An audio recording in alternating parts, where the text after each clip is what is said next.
اور وہاں جو ہاتھ لگانے کی کوشش کر رہا ہے وہ اپنے ہاتھوں کو بچا لے. آگ تمہارا انتظار کر رہی ہے, آگ تمہارا انتظار کر رہی ہے. اس لیے کہ اللہ فرماتا ہے من عادی لی ولیا فقد آذنتہ بالحرب, جس نے میرے ولی سے دشمنی کی میں اس کو اپنے ساتھ جنگ کا اعلان کرتا ہوں. 100-200 کی موت کوئی معنی نہیں رکھتی. آج فلسطین کے نہتے بچوں میں تقریباً 45,000 لوگ سال بھر میں مر گئے. 45,000 کوئی تعداد ہوتی ہے کہ نہیں ہوتی؟ اتنی بڑی جانوں کا جو نقصان ہے یہ آزمائش ہے. اور یہ جانوں کے ذریعے سے آزمائش تھی. مال کی کمی کی آزمائش تو ایسی ہے, ملک شام, یمن, بہت سارے ایسے ٹوٹے پھوٹے علاقے, عراق, جہاں پر لوگ کھانا اور دوائیوں سے جوجھ رہے ہیں اس طرح سے کہ وہ گھاس کھانے پر مجبور ہیں.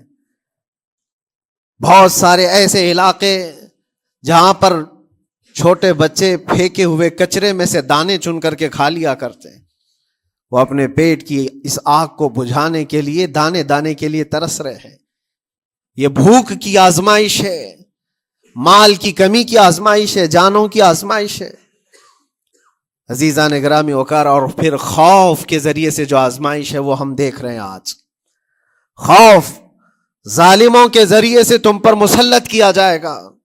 ہر آدمی ڈرا سہما ہوا, ہر آدمی اپنے اندر ایک ڈر لیے بیٹھا ہے کہ نکلوں گا تو کیا ہو جائے گا. ان سب کے درمیان اللہ کی بارگاہ میں سجدہ ریز ہونے کا نام ایمان ہے. سب حالات ہوں گے اس طرح سے, اور انہی حالات کے درمیان جو بندہ اپنا سر جھکاتا ہے مولا کریم کی بارگاہ میں وہ ایمان والا ہے.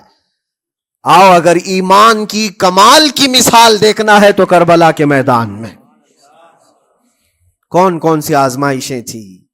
بھوک کی بھی آزمائش ہے, پیاس کی بھی آزمائش ہے, جان کی بھی آزمائش ہے, خوف کی بھی آزمائش ہے.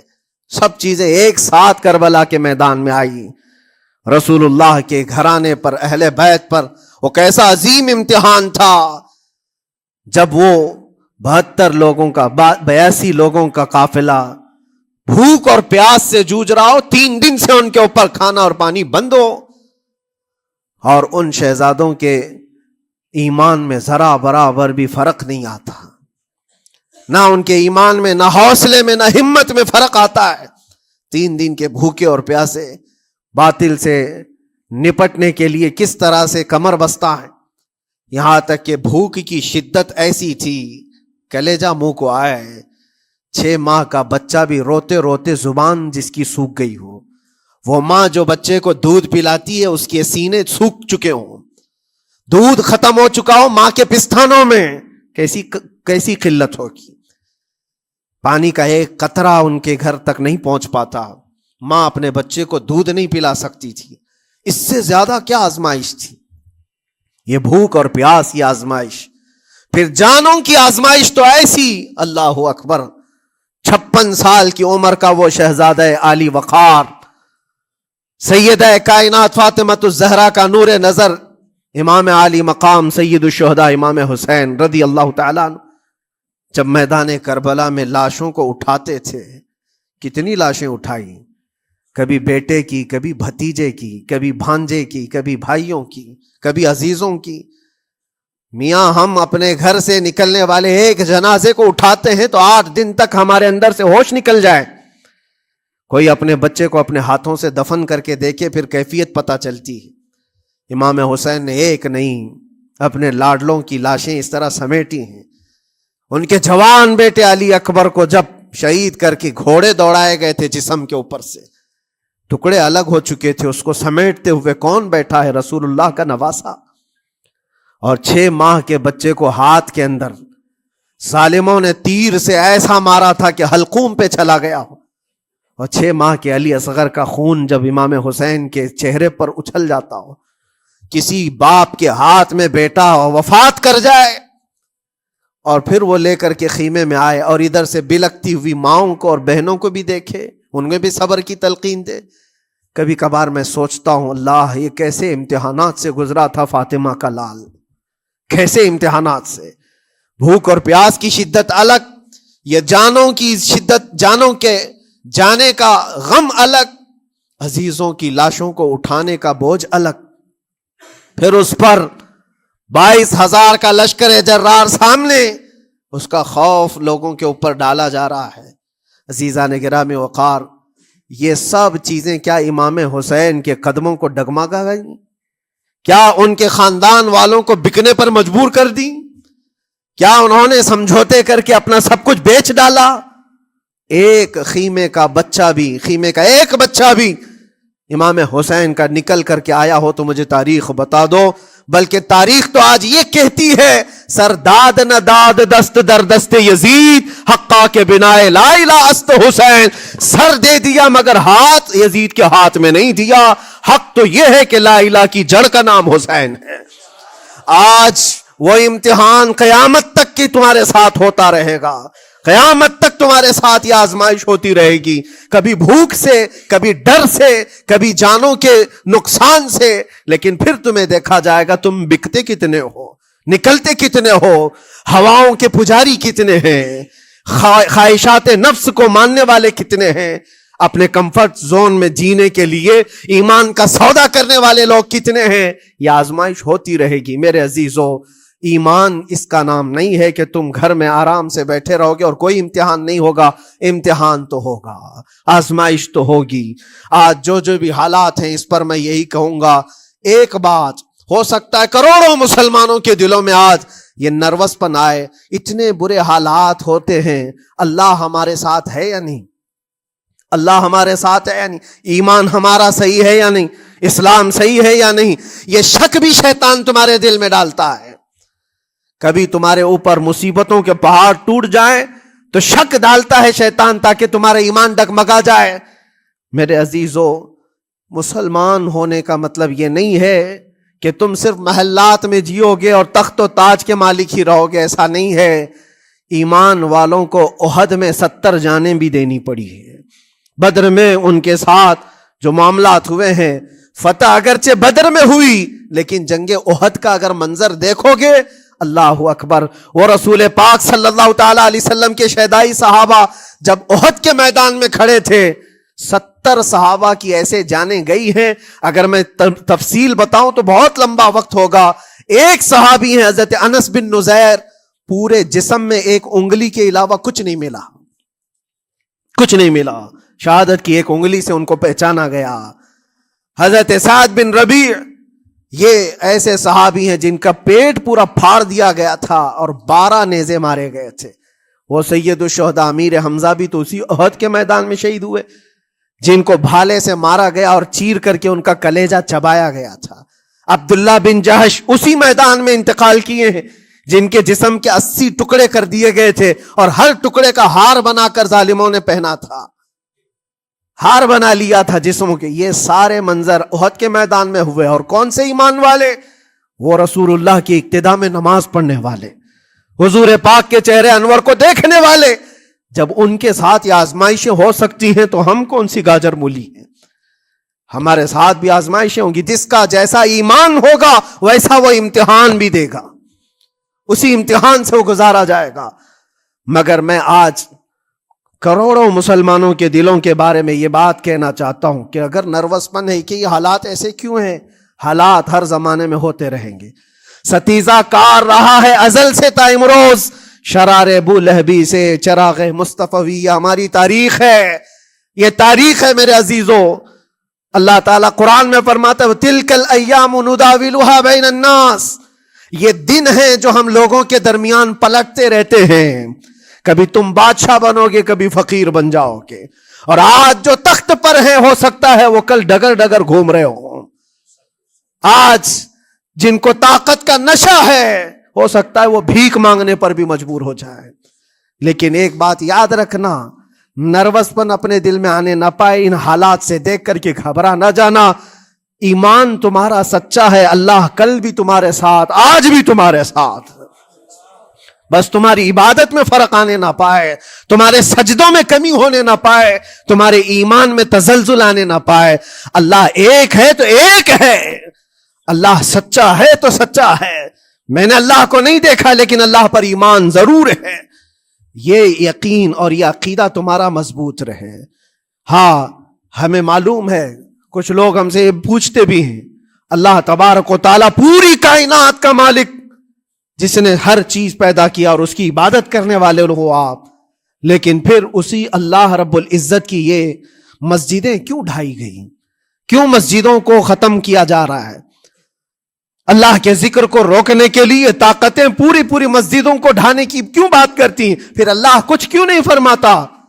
میرے عزیزو، یہ کائنات ہے جس کو اللہ نے اسباب پر بنا کر بھیجا ہے اور تمہیں عمل کے لیے بھیجا گیا ہے۔ تمہارا عمل دیکھنا ہے، تم کتنے پابند ہو، تم کتنے اپنی حفاظت کرتے ہو، تمہارے ایمان کی، تمہاری عبادتوں کی، تمہاری مسجدوں کی۔ تم مسجدیں خالی کر کے گھوم رہے ہو، فجر کی نماز میں اپنے گھروں پر سوئے ہو اور پھر اللہ کے گھروں کی حفاظت کی بات کر رہے ہو کہ مسجدیں ڈھائی جا رہی ہیں، مسجدوں پر آکرمن ہوتا ہے۔ یہ ساری باتیں کیوں؟ تم جب ان صفوں کو خالی کر دو گے، یہ مسجدیں چیخ چیخ کر پکارتی ہیں اللہ کی بارگاہ میں، پل بھر میں بنا لی، شب بھر میں بنا لی مسجد تو ایمان کی حرارت والوں نے۔ من اپنا پرانا پاپی تھا، بچپن سے نمازی بن نہ سکے۔ مسجدیں بڑی بڑی شاندار بنا لینا اور اس کو آباد نہ کرنا، یہ بھی تو ظلم ہے۔ آپ ان مسجدوں کی حفاظت کی جو بات کر رہے ہیں، ان مسجدوں کی حفاظت صرف کمیٹیاں بنانے سے نہیں ہوتی، نمازوں سے ہوتی ہے، اس کے اندر تلاوت قرآن سے ہوتی ہے۔ عزیزان گرامی، اور پھر یہ بات ان ظالموں کے لیے کہ اگر وہ ہاتھ لگا کر مسجدوں کو اٹھانا پھینکنا اس کو اپنی طاقت کا ذریعہ سمجھتے ہیں تو سمجھ لو تھوڑے دن کی بات ہے۔ اگر اسی کا نام طاقت ہے کہ عبادت گاہوں کو مسمار کر کے طاقت کے تخت کو بٹھایا جائے، تو یاد رکھنا بڑھتے بڑھتے بڑھتے تمہارا نشہ کہیں تمہیں فرعون نہ بنا دے، اور اگر فرعون بن گئے تو انتظار کرو، اللہ تعالیٰ بڑے بڑے فرعونوں کو صرف پانی سے ہلاک کرتا ہے، بہت بڑے بڑے نمرودوں کو اللہ تعالیٰ مچھر سے ہلاک کرتا ہے۔ وہ ابرہہ بھی تو آیا تھا جو کعبہ ڈھانے کے لیے آیا تھا، ہاتھیوں کا لشکر لے کر آیا تھا، جس کا ذکر قرآن پاک میں الم تر کیف فعل ربک باصحاب الفیل۔ اے محبوب، کیا آپ نے نہیں دیکھا ہاتھی والوں کے ساتھ اللہ نے کیا معاملہ کیا؟ پورا ہاتھیوں کی فوج لے کر آیا تھا کعبے کو ڈھانے کے لیے۔ ہوا کیا؟ کعبہ کو ڈھانے کے لیے اتنی خطرناک فوج تھی اور مکہ والوں میں لڑنے کی اتنی طاقت نہیں تھی۔ اللہ کریم نے ابابیل چڑیوں کی ایک فوج کو بھیجا، ہاتھی کہاں اور چڑیا کہاں؟ کوئی مقابلہ ہوتا ہے؟ کوئی مقابلہ ہے؟ تصور میں نہیں آتا، لیکن رب تبارک و تعالیٰ کا ایک دستور ہے، بڑی بڑی طاقتوں کو چھوٹی طاقتوں سے ہلاک کرتا ہے۔